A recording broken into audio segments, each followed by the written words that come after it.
Halo Malaysia, selamat pagi, salam sejahtera Malaysia. Malaysia kita punya, cintai Malaysiaku, kita jaga kita. Sebelum kita mulakan berita hangat pada hari ini, untuk anda yang baru pertama kali, silalah untuk sudi tekan butang subscribe, like dan share. Sila juga tinggalkan komen anda kerana setiap komen anda amatlah dihargai. Berita hangat hari ini daripada channel ini, Denyut nadi suara rakyat bergema terus-menerus di dalam channel ini. Setiap hari kita membawakan berita-berita terbaru yang pastinya dinantikan oleh seluruh rakyat Malaysia. Kita akan mulakan berita kita. 1, 2, 3. Berita mula sekarang.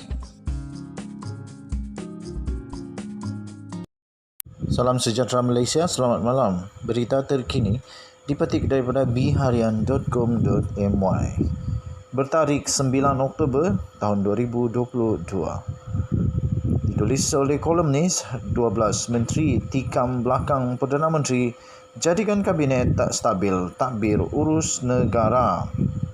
Berita penuh, Khamis lepas sehari sebelum pembentangan bajet 2023 belalang seperti rakyat, seluruh negara menunggu sama ada Dewan Rakyat akan dibubarkan bagi memberi laluan kepada pilihan raya Malaysia umum kita ke-15 punya, PRU 15. cintai Malaysiaku, kita jaga Desas-desus pembubaran dilaporkan hampir semua media bertular dalam media sosial. Ditokok lagi jadual majlis menghadap Perdana Menteri ke atas yang di-Pertuan Agong Al-Sultan Abdullah Riyatuddin Al-Mustafa Bilal Shah di Istana Negara. Dalam majlis menghadap mingguan untuk sesi taklimat mesyuarat kabinet itu, Datuk Seri Ismail Sabri Yaakob dikatakan akan memohon perkenaan baginda untuk membubarkan parlimen. Namun, jangkaan itu sebenarnya tidak menjadi kenyataan apabila Istana Negara dalam kenyataan rasmi di Facebook pada malamnya telah memaklumkan bahawa Kebawah Duli Yang Maha Mulia Seri Paduka Baginda yang di-Pertuan Agong berkenan menerima menghadap Perdana Menteri untuk taklimat pra-kabinet. Menurut kenyataan itu, mesyuarat pra-kabinet antara aktiviti mingguan atau rutin utama baginda untuk berbincang dan bertukar pendapat bersama Perdana Menteri berkenaan urusan dan isu berkaitan dengan kerajaan. Namun, sebelum Perdana Menteri menghadap yang di-Pertuan Agong pada 4 petang, belalang terkejut apabila baca media melaporkan timbalan Presiden PAS iaitu Datuk Seri Tuan Ibrahim Tuan Man telah mengesahkan Perikatan Nasional PN telah menyerahkan warkah yang telah ditandatangani oleh 12 menteri daripada pakatan itu kepada Istana Negara yang menyatakan tidak setuju PRU diadakan tahun ini. Ada yang kecewa, tak kurang ada juga yang lega. Sebahagian pemimpin UMNO yang mahu PRU 15 awal kecewa kerana parlimen tak jadi bubar. Kerana belalang dimaklumkan mereka yakin boleh menang. Disikan kata BN boleh menang tahun ini. Ada kawan-kawan belalang dalam UMNO kata laporan cawangan khas atau SB dan pasukan intelijen tentera menunjukkan BN boleh menang kalau PRU 15 diadakan tahun ini. PN, PAS dan PH tentu paling lega sebab mereka tak mahu bubar tahun ini untuk menumpukan pada pemulihan negara dan membantu rakyat selain menghadapi banjir musim tengkujuh sekarang. Sehingga laporan ini ditulis, parlimen belum dibubarkan. Walaupun masih ada desas-desus PRU 15 akan diadakan juga tahun ini. Masih dalam musim tengkujuh. Tak mengapa. Belalang rasa elok kita tunggu perkembangan selanjutnya. Walaupun dalam hati berkata-kata, elok bubar saja dan serah kepada rakyat buat keputusan. Kawan-kawan pun dah kata, dah penat dengan politik dalam negara. Namun, apa yang belalang muskilkan ialah tindakan 12 menteri yang telah menandatangani warkah. Mereka dipilih Ismail Sabri dan dilantik pula oleh Yang di-Pertuan Agong. Dalam perkara 43, Perlembagaan Berhubung Jemaah Menteri ada menyatakan bahawa seperti berikut. Nombor 1, Yang di-Pertuan Agong hendaklah melantik suatu jemaah menteri untuk menasihatinya dalam perjalanan fungsinya.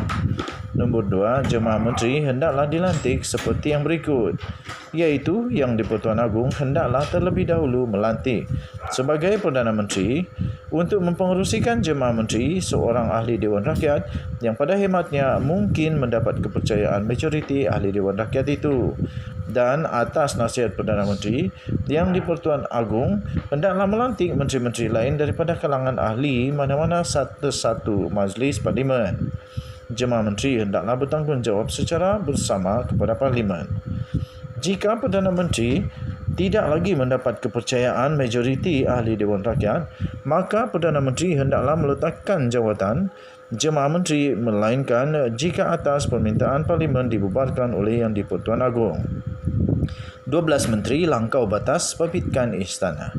Ada yang mengadu tindakan 12 menteri itu satu perbuatan tikam belakang terhadap Ismail Sabri, juga melangkaui batasan kerana membabitkan pihak istana. Ia sepatutnya diselesaikan di peringkat kabinet saja, tak perlu diheret hingga ke istana negara.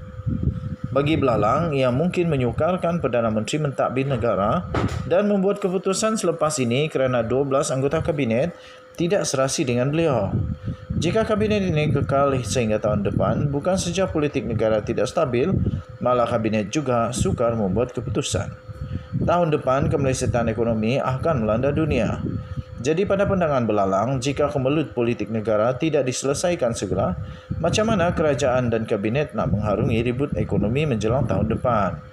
Jadi, tak hairanlah Ketua Pemuda UMNO Datuk Ashraf Wajdi Dusuki mempersoalkan sama ada Perdana Menteri masih memiliki sokongan 12 Menteri Perikatan Nasional ini. Menurut beliau, hanya Perdana Menteri ada hak untuk menasihati Yang di-Pertuan Agong supaya parlimen dibubarkan. Begitu juga Setiausaha Agung UMNO Datuk Seri Ahmad Mazlan membangkitkan keabsahan Ismail Sabri sebagai Perdana Menteri. Namun Setiausaha Agung PN Datuk Seri Hamzah Zainuddin lain pula pandangannya. Kerana menganggap pendirian PN tidak menyokong pembubaran parlimen tahun ini, tidak boleh ditafsirkan sebagai gabungan itu hilang kepercayaan kepada Perdana Menteri. PM boleh pecat dan lantik menteri baru. Tidak puas hati dengan pandangan ahli politik yang mungkin membawa agenda parti masing-masing, belalang cuba dapatkan pandangan penganalisis dan ahli akademik. Pensyarah Kanan Politik dan Hubungan Antarabangsa Universiti Ustaz Malaysia UUM Profesor Dr. Muhammad Azizuddin Muhammad Sani ketika diminta pandangannya menjelaskan warka kepada Yang di-Pertuan Agong ada implikasi besar. Beliau berpandangan Perdana Menteri sebenarnya hilang legitimasi kerana ada bantahan daripada anggota kabinet. Menteri yang tidak bersetuju perlu letak jawatan atau jika tidak, Perdana Menteri boleh memecat mereka dan melantik menteri baru. Namun ini akan beri implikasi sokongan PN kepada beliau dalam kerajaan. Mungkin sudah hilang majoriti, namun hanya dapat dibuktikan dalam undi percaya di parlimen atau ikut amalan sebelum ini melalui akuan bersumpah yang mendapat perkenaan Yang di-Pertuan Agong. Soalnya, apakah tindakan Perdana Menteri seterusnya? Menurut Muhammad Azizuddin, Perdana Menteri boleh terus memecat mereka namun menyebabkan PN menarik sokongan. Ini menyebabkan kerajaan beliau jatuh dan perlu memohon perkenaan untuk bubarkan parlimen dan PN15 diadakan segera seperti di Mahkuan UMNO. Namun katanya ini mungkin tidak dimahukan sebagian rakyat. Mengenai warka 12 menteri itu, Muhammad Azizuddin berkata ia juga sebenarnya melanggar perjanjian antara Ismail Sabri dengan Tan Sri Muhyiddin Yassin kerana menurut perjanjian itu sebarang masalah perlu diselesaikan secara dalaman. Warga itu tersebar kepada umum.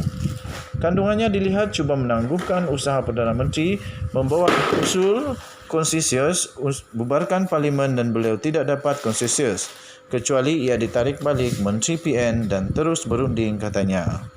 Sekian berita, salam sejahtera Malaysia. Malaysia kita punya, cintai Malaysiaku, kita jaga kita. Bye-bye.